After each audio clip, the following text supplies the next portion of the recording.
भेजा, अब वो किसी मोबाइल फ़ोन के थ्रू भी भेज सकता है या किसी लेटर के थ्रू भी भेज सकता है। तो कोई ना कोई साधन, कोई ना कोई मैसेज के थ्रू, रिकॉर्डिंग के थ्रू वो भेजता है। तो वो जो है जब रिसीवर के पास पहुंचती है यानी अचीवर के पास, तो वो कोई प्रतिक्रिया देता है। तो जो वो प्रतिक्रिया देता है वो प्रेषक को प्राप्त होती है। तो इस तरह से संप्रेषण पूरा होता है। कभी कभी प्राप्तकर्ता को फीडबैक की ज़रूरत पड़ती है क्योंकि वो संदेश के प्रति जागरूक नहीं रहता।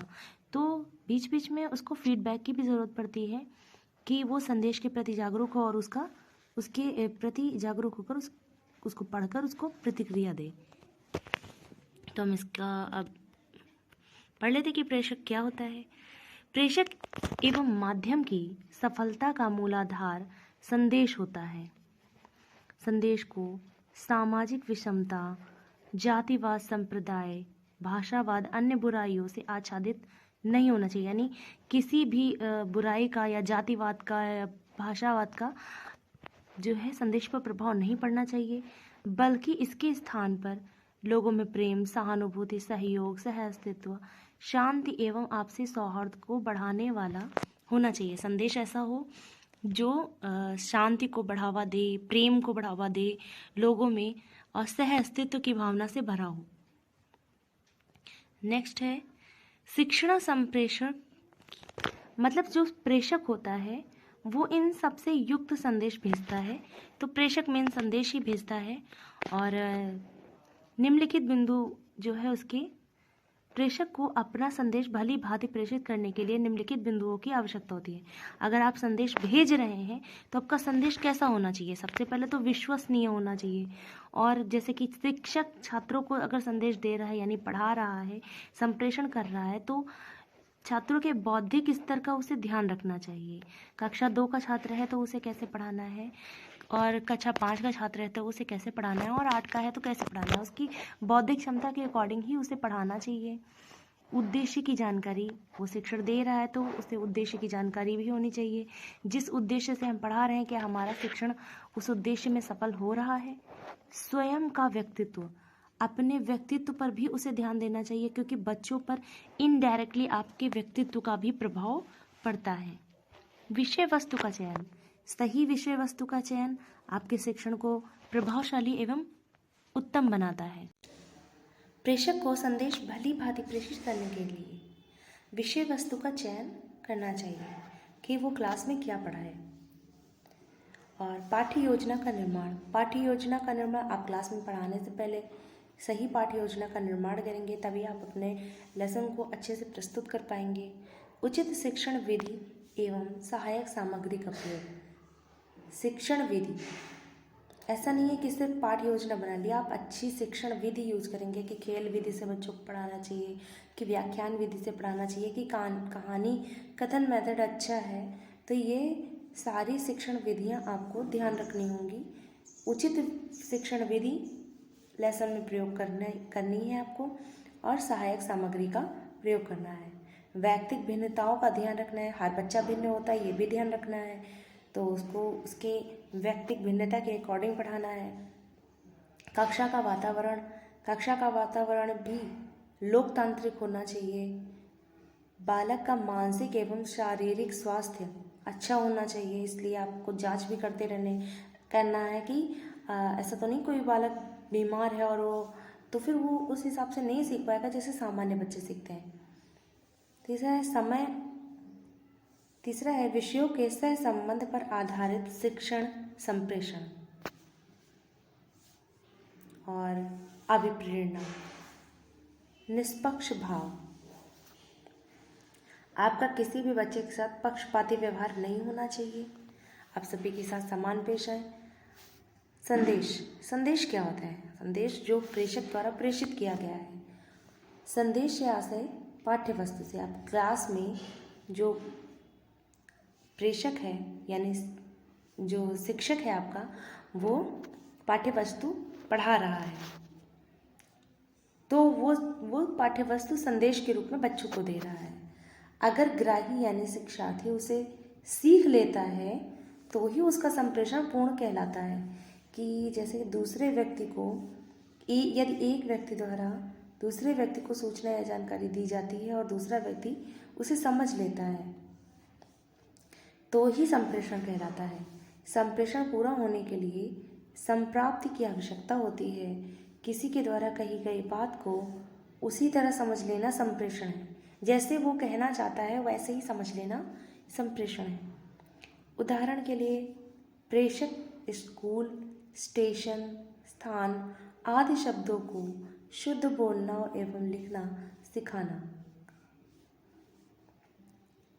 वह पहले स्वयं शुद्ध उच्चारण करके सिखाएगा, फिर भी ग्राही ने उसे सही तरीके से नहीं सीखा तो वह स्कूल को स्कूल, सकल स्टेशन को स्टेशन और टेशन और स्थान को स्थान या अस्थान बोलना या लिखना है। मतलब ऐसा नहीं कि जैसे कि बच्चा आप सिखा रहे हो कि ऐसे स्थान लिखा हुआ है और बच्चा उसे स्थान या कुछ भी मतलब पूरा वाक्य बोल देता है, पूरा इसको आधा ना बोलकर पूरा बोल देता है और आपको इसको उच्चारण में स्थान बोलना है, उच्चारण में स्थान बोलना है। तो अगर बच्चा ऐसा नहीं सीख पा रहा है तो आप उसको बाकायदा लिख के बताएंगे कि ऐसे आप इसको पढ़ो, तो वो इसको फिर सही पढ़ने की कोशिश करेगा। हाँ, ये मैम ने लिखा, क्योंकि बच्चे आधा वर्ड अगर पहले होता है तो नहीं बोल पाते कुछ बच्चे, तो आप उनको ऐसे सिखाइए तो वो धीरे धीरे सीख जाएंगे। फिर आप कहिए इसी शब्द को ऐसे लिखा जाता है स्थान, तो वो भली भांति समझ जाएगा। माध्यम जो है, ऐसा नहीं है कि संदेश केवल आप डायरेक्ट बात करें तभी है, क्लास में शिक्षक है और छात्र है तो ही संप्रेषण संभव होगा, ऐसा भी नहीं है। आपके द्वारा बोला गया संदेश या दिया गया संदेश बच्चे को समझ में आ जाए, ग्राही को समझ में आ जाए, ये प्रक्रिया पूरी होनी चाहिए। तो ये प्रक्रिया ऐसा नहीं है कि आप डायरेक्ट टीचिंग में ही ये पूरी होगी। ये प्रक्रिया आजकल तो मोबाइल फ़ोन के थ्रू शिक्षक कहीं पढ़ा रहा है, उसका वीडियो कहीं किसी बच्चे ने खोला और उसे पढ़कर वैसे ही समझ लिया जैसे वो समझाना चाहता है, तो यहाँ भी संप्रेषण होगा। यहाँ संप्रेषण मोबाइल फ़ोन के थ्रू हुआ, डायरेक्ट नहीं हुआ। उसने कब वीडियो बनाया नहीं पता, उसका समय और है, आपका समय और है, लेकिन आपके बीच संप्रेषण हुआ। उसने जो बात कही पढ़ने वाले ने उसी अर्थ में उसे ग्रहण कर लिया। तो यहाँ पर मोबाइल फ़ोन, यूट्यूब वगैरह माध्यम हो जाते हैं इसके। जैसे कि यहाँ पे लिखा है माध्यम में क्या कि दोनों के मध्यस्थता का कार्य करता है। माध्यम मध्यस्थता का कार्य करता है। वर्तमान में अनेकों संप्रेषण माध्यम प्रचलित हैं, जैसे कि radio, television, overhead projector, package, telephone, PCR इत्यादि। प्रेषक अपनी आवश्यकता उपयोगिता को दृष्टिगत रखकर अपने संदेश को संप्रेषित करने के लिए किसी एक माध्यम या सभी माध्यमों का सम्मिलित रूप से इस्तेमाल या उपयोग कर सकता है। माध्यम जो है सर्वसुलभ, सस्ता, लोकप्रिय, व्यावहारिक क्रियाविधि को मानने वाला होना चाहिए। ऐसा नहीं है कि बहुत महंगा प्रोडक्ट आपने चूज़ कर लिया, तो ऐसा माध्यम जो जन साधारण तक पहुंच सके, हर बच्चे तक पहुंच सके। सबसे अच्छा इसमें रेडियो ही होता है जो हर बच्चे के पास होता है। आजकल मोबाइल फ़ोन भी है। ग्राही जो अचीवर है आपका, यानी आप सिखा रहे हैं तो जो यहाँ पर आपका छात्र आ जाएगा।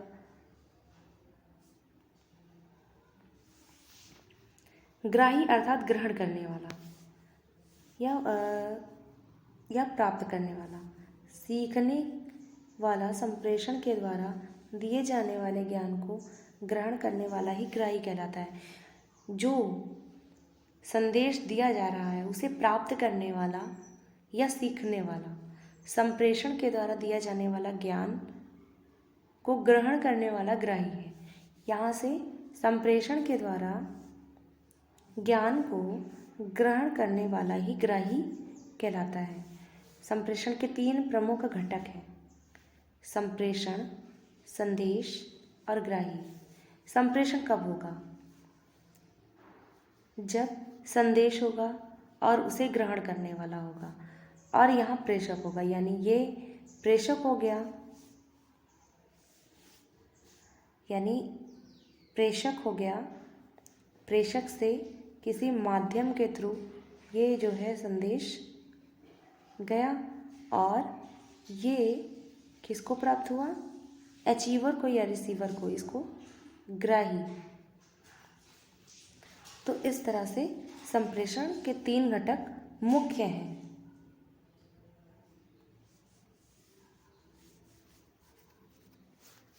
नेक्स्ट है आपका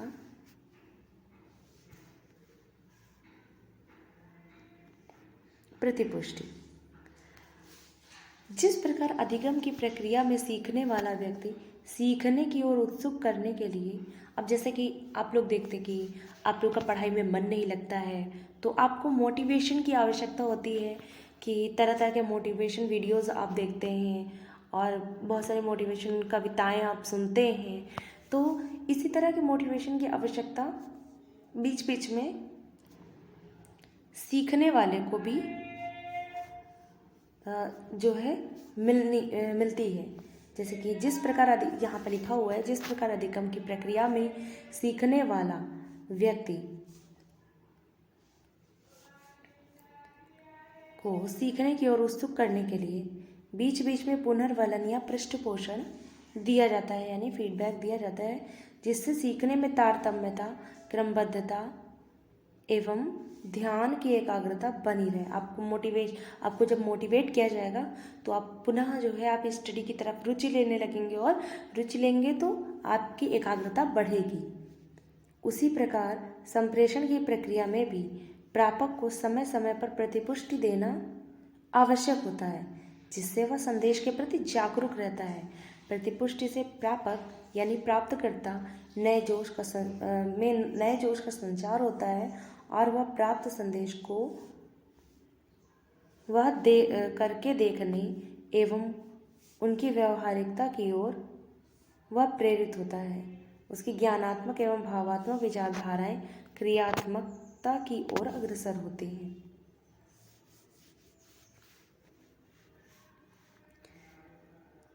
संप्रेषण के प्रकार, काइंड्स ऑफ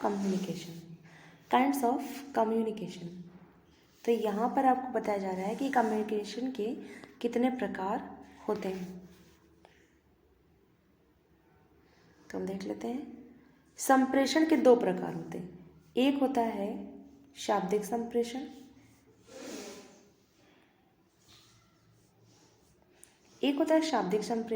जिसमें आप बोलकर या शब्दों के थ्रू, यानी आप अगर शब्दों का प्रयोग करते हैं तो आपका शाब्दिक संप्रेषण होता है। और शाब्दिक संप्रेषण में सांकेतिक भाषा आती है, यानी ये संकेतों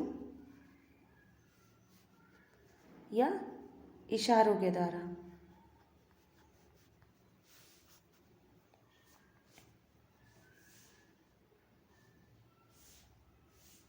और शाब्दिक संप्रेषण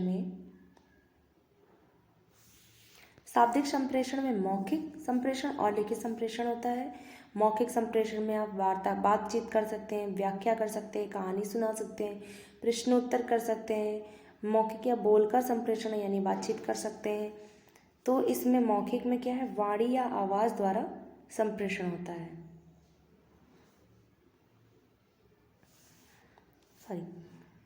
शाब्दिक संप्रेषण के 2 भेद हैं, मौखिक एवं लिखित। लिखित में आप अगर अपनी अभिव्यक्ति लिख कर करते हैं तो जो भी संदेश होता है वो लिखित रूप में होता है। उसी तरह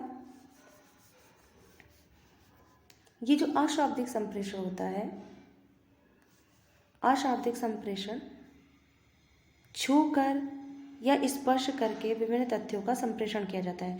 कुछ लोग जैसे कि ब्रेल लिपि से जो सीखते हैं वो छूकर सीखते हैं। तो जो जिनमें दृष्टिबाधिता होती है वो लोग इस संप्रेषण का प्रयोग करते हैं, यानी स्पर्श करके सीखते हैं। आँख एवं मुद्रा से संप्रेषण, तो कुछ लोग अलग तरीके की भाषा यानी इशारों की भाषा, जिस हिसाब से संकेतों की भाषा का प्रयोग करते हैं। आंख एवं मुद्रा से संप्रेषण करते हैं। वाणी या आवाज से संप्रेषण, तो इसमें भी वाणी या आवाज से संप्रेषण शामिल है, हालांकि वो शब्द नहीं होते हैं। वैयक्तिक संप्रेषण, वैयक्तिक संप्रेषण पहला है इंडिविजुअल कम्युनिकेशन। जब शिक्षक प्रत्येक बालक को अलग अलग शिक्षण देता है तो इसे वैयक्तिक संप्रेषण कहा जाता है।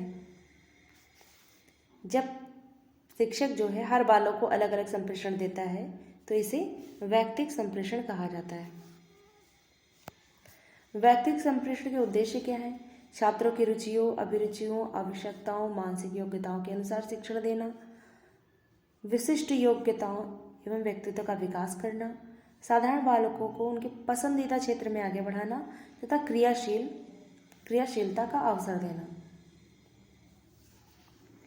नेक्स्ट है आपका वैयक्तिक संप्रेषण के हमने पढ़े उद्देश्य। क्या उद्देश्य है जिससे वैयक्तिक संप्रेषण किया जाता है? वैयक्तिक संप्रेषण के गुण। वैयक्तिक संप्रेषण, इस विधि के अनुसार क्या गुण है वैयक्तिक संप्रेषण के? शिक्षा का केंद्र बालक होता है। इस विधि में वैयक्तिक संप्रेषण में शिक्षा का केंद्र बालक होता है, अतः यह विधि बाल केंद्रित मनोवैज्ञानिक विधि होती है। बालक स्वयं करना सीखता है। यह विधि बालक को क्रियाशील बनाकर उसे अधिक ज्ञान अर्जित करने में समर्थ बनाती है, यानी ये क्रियाशील बनाती है। शिक्षक बालक पर अपने व्यक्तित्व का स्पष्ट प्रभाव डालने में समर्थ रहता है। यह विधि रोचक है। व्यक्तिगत भिन्नताओं के आधार पर शिक्षा दी जाती है। विधि प्रखर बुद्धि तथा मंद बुद्धि दोनों प्रकार के छात्रों के लिए समान रूप से उपयोगी है। तो चाहे मंद बुद्धि बच्चा हो या प्रखर बुद्धि बच्चा हो, दोनों के लिए समान रूप से उपयोगी है वैयक्तिक संप्रेषण विधि। शिक्षक बालक पर व्यक्तिगत ध्यान दे सकता है। व्यक्तिगत रूप से आप बालक से जुड़े रह सकते हैं और बालक की प्रकृति के अनुसार शिक्षा देने की व्यवस्था की जाती है। वैयक्तिक शिक्षण शिक्षक में उत्तरदायित्व को बढ़ाता है, क्योंकि अब आप किसी बच्चे का वैयक्तिक शिक्षण कर रहे होंगे, व्यक्तिगत रूप से उस पर ध्यान देंगे तो आपका उत्तरदायित्व बढ़ जाता है और आपको अधिक परिश्रम करना पड़ता है। अब इसके कुछ दोष हैं। दोष ये है कि सबसे पहला दोष यही है कि अगर आप क्लास में वैयक्तिक शिक्षण को अपनाते हैं या वैयक्तिक संप्रेषण को अपनाते हैं तो आप हर बच्चे को, 30 बच्चे होंगे, 40 बच्चे होंगे, तो आप प्रत्येक बच्चे को अलग अलग नहीं देख पाएंगे। ये तो आपका पहला पॉइंट हो गया। दूसरा है यह व्ययपूर्ण विधि है। प्रत्येक समाज इसकी व्यवस्था नहीं कर सकता। प्रत्येक छात्र के लिए शिक्षक का प्रबंध करना संभव नहीं। अब आपकी क्लास में 40 बच्चे हैं तो क्या 40 शिक्षक रखे जाएंगे? हर एक शिक्षक हर एक छात्र को अलग अलग नहीं पढ़ा सकता, तो ये प्रॉब्लम आती है वैयक्तिक शिक्षण में। इस विधि के द्वारा बालक में सामाजिकता के गुण विकसित नहीं होते। जब वो अकेले पढ़ेगा, आप उस पर व्यक्तिगत रूप से ध्यान देंगे तो वो सामाजिक नहीं बनेगा, और सामाजिक बनना समाज में रहने के लिए बहुत ज़्यादा आवश्यक है। कुछ विषय ऐसे होते हैं जिन्हें सामूहिक रूप से पढ़ाए जाने पर रोचकता उत्पन्न होती है, जैसे कि संगीत गायन या कविता या कहानी आदि। तो इनमें जो है सामूहिक रूप से पढ़ाने पर रोचकता उत्पन्न होती है। यह विधि अव्यवहारिक इसलिए क्योंकि एक शिक्षक 40-40 बच्चों को अलग अलग नहीं पढ़ा सकता, तो यह अव्यवहारिक विधि है। इस विधि के द्वारा बालकों में उत्तम गुणों का विकास नहीं किया जा सकता।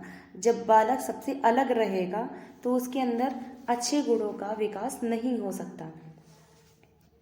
बालकों में प्रेम, सहयोग तथा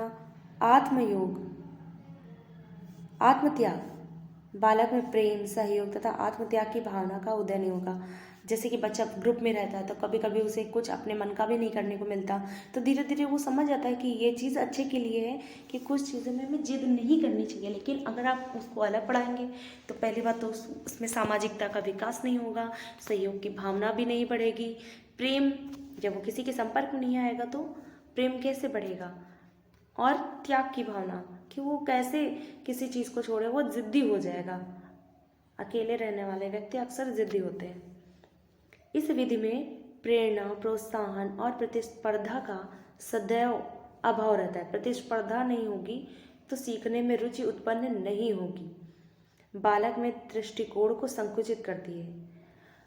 तो जब बच्चा अलग पढ़ेगा, व्यक्तिगत रूप से आप उस पर ध्यान देंगे, व्यक्तिगत रूप से पढ़ाएंगे, तो समाज से, यानी जो कि उसका क्लास, उसका समाज होता है, तो उससे जब वो अलग अलग महसूस करेगा तो वो दृष्टिकोण उसका संकुचित हो जाएगा। तो हमने पढ़ा व्यक्तिगत संप्रेषण के दोष। कल हम इसके आगे सामूहिक संप्रेषण को पढ़ेंगे। तो फ्रेंड्स, वीडियो पसंद आया हो तो वीडियो को लाइक करें और शेयर करें। चैनल को सब्सक्राइब करें तथा बेल आइकन को प्रेस करें ताकि आपको हमारे वीडियोस समय पर मिलती रहें। Thank you.